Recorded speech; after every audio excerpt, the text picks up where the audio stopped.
महत्वपूर्ण समाचार बिहारनी राजनीति और बिहारना परिणामे सौ कोईने चौंकाव्या छे। जे रीतना बिहारमां एनडीए वर्सेस महागठबंधन वच्चे जे रीतना चूंटणी लड़ाय, आ चूंटणीनी अंदर एनडीए स्पष्ट बहुमती साथे सरकार बनावा जई रह्युं छे।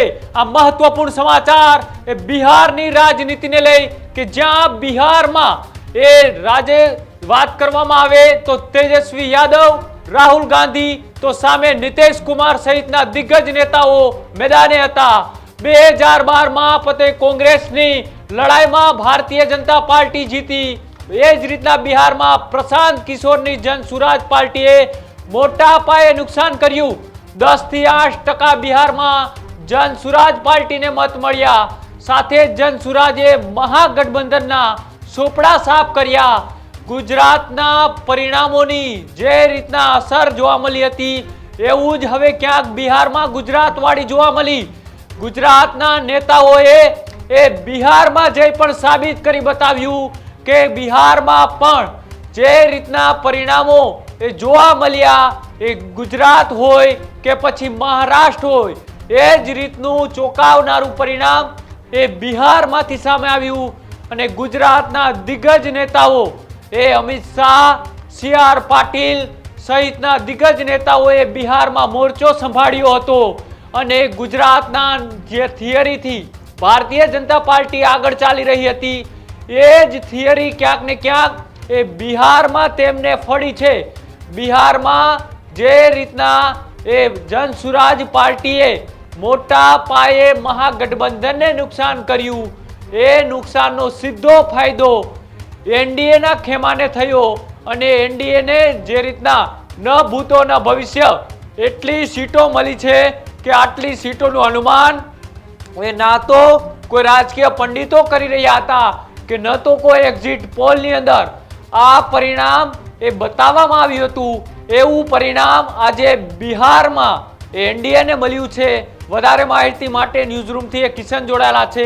किशन, जे रीतना गुजरात में 2022 ना परिणाम तेमां पण त्रीजा पक्षे विपक्ष ने नुकसान कर्યું हतुं अने जे रीतना ए गुजरात वाड़ी एटले के बिहार में गुजरातना नेताओए मोर्चो संभाळ्यो अने न्या जे थियरी लागू करवामां आवी तेनुं ज परिणाम होई शक्या। बिल्कुल बिहारना राजकीय इतिहास में क्यारे जोवा न मळ्युं एवुं परिणाम। बम्पर जीत जेनी कहेवाय एनडीए नी थई एटले के मुख्य पक्ष भाजप ने जे नीतीश कुमार नो जे पक्ष छे तेने सौथी मोटी अहीं जीत मळी अने सौथी मोटा पक्ष तरीके उभरी आव्या। एम हतुं के तेजस्वी यादव नो पक्ष ए भले कदाच तेजस्वी यादव हारी जशे, सरकार नहीं बनावी शके, पण एनो जे आरजेडी छे कदाच सौथी मोटो पक्ष तरीके उभरी आवशे। परंतु आरजेडी नी अने कोंग्रेसनी महाहार थई छे जे एने क्यारेय कल्पना पण नहीं करी होय। बिहार में गुजरात पेटर्न पर काम थयुं एवुं स्पष्ट देखाय छे, कारण के गुजरात पेटर्न पर जे रीते काम थयुं अने जे कांग्रेस 50, 60 के 70 बेठक जीतती हती ए कांग्रेस 70 बेठक आवी गई। एनी पाछळनुं कोई विश्लेषण के कोई कारण के कोई तारण होय तो ए हतुं के आम आदमी पार्टीए जे रीते मोटा भागनी सीट उपर लड़ी अने कांग्रेसने कटोकटीना वोट काप्या। एटલું જ नहीं, घणी बधी बैठक पर तो आम आदमी पार्टी बीजा नंबरे रही, कांग्रेस त्रीजा नंबरे गई। बिहारनी अंदर जे प्रशांत किशोरनी पार्टी छे तेने अनुमानित 8 થી 10% वोट लई लीधा अने जे 8 થી 10% वोट अने साथे जे अपक्ष उम्मीदवारो होय के जेने सिस्टमेटिकली गोठववामां आव्या होय ए अपक्ष उम्मीदवारोए पण वोट खूब खराब कर्या। तमे मानी लो के कोई विधानसभाना 2.5 लाख मतदारो छे तो बिहार में क्या एवं नहीं थयुं के मोटा भागनी जग्याए क्या एवं नहीं जोवा मळ्युं के 2.5 लाख मांथी कोई एक व्यक्ति 1,80,000 वोट लई गयो होय। 2.5 लाख वोट मांथी भाजप अथवा तो ज्यां जेडीयू लड़ती होय तो भाजप अथवा जेडीयू अथवा तो आरजेडी अथवा कांग्रेस एने एना वोट मळ्या छे ने बाकीना जे वोट ऑफ मार्जिन एटले के जे हारजीतनुं 8-10 हजारनुं मार्जिन होय ए क्यांक प्रशांत किशोर में डायवर्ट थयुं छे, ए वोट क्यांक अपक्ष उम्मीदवारों में डायवर्ट थया छे।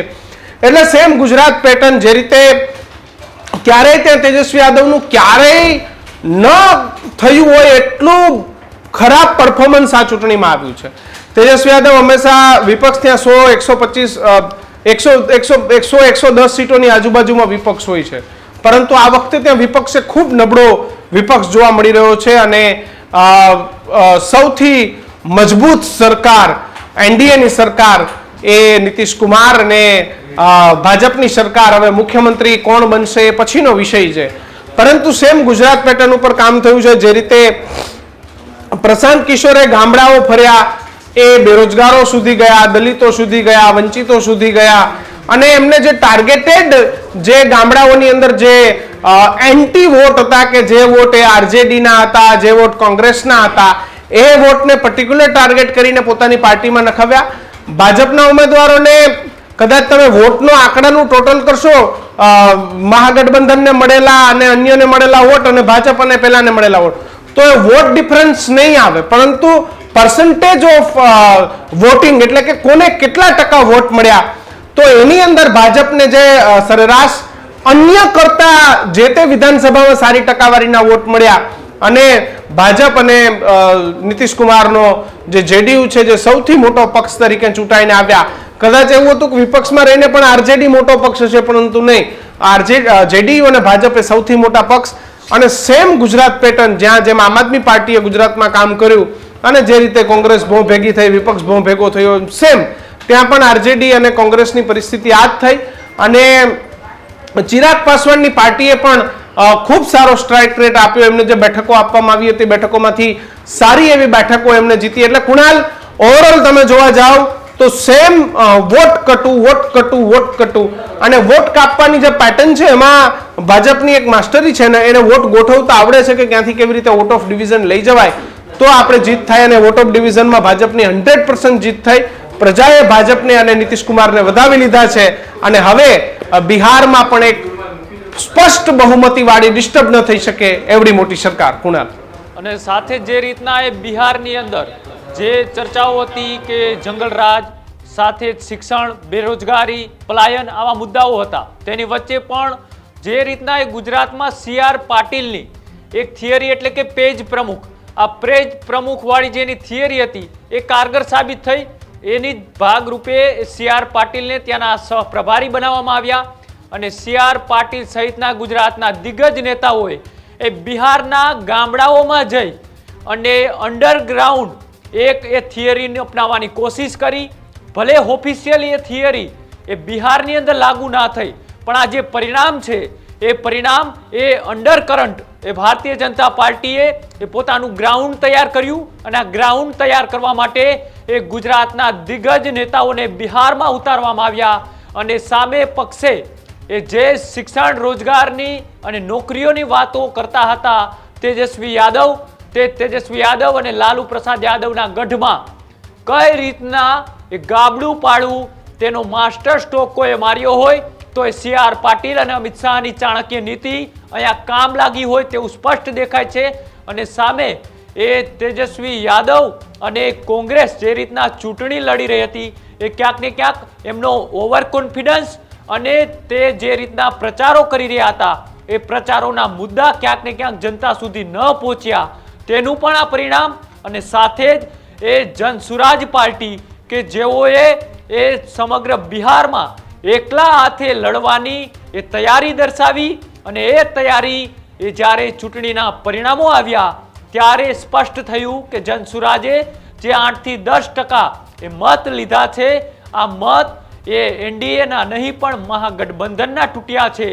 એટલે આનું જે સમીકરણ, આના જે સોગઠા એ અહીંયા બિહારમાં જે રીતના સેટ બેસે છે એ થિયરી એ ગુજરાતની થિયરી હોય તેવું સ્પષ્ટ દેખાઈ રહ્યું છે કે ગુજરાતમાં પણ 2022ની ચૂંટણીમાં જે રીતના એકલા હાથે આમ આદમી પાર્ટીએ એ ચૂંટણી લડી અને તેનું પરિણામ એ આવ્યું કે જે સત્તાધારી પાર્ટી હતી તેમને બમ્પર જીત મળી અને સાથે જ એ ભારતીય જનતા પાર્ટીનો ગુજરાતમાં એ સ્પષ્ટ વિજય થયો.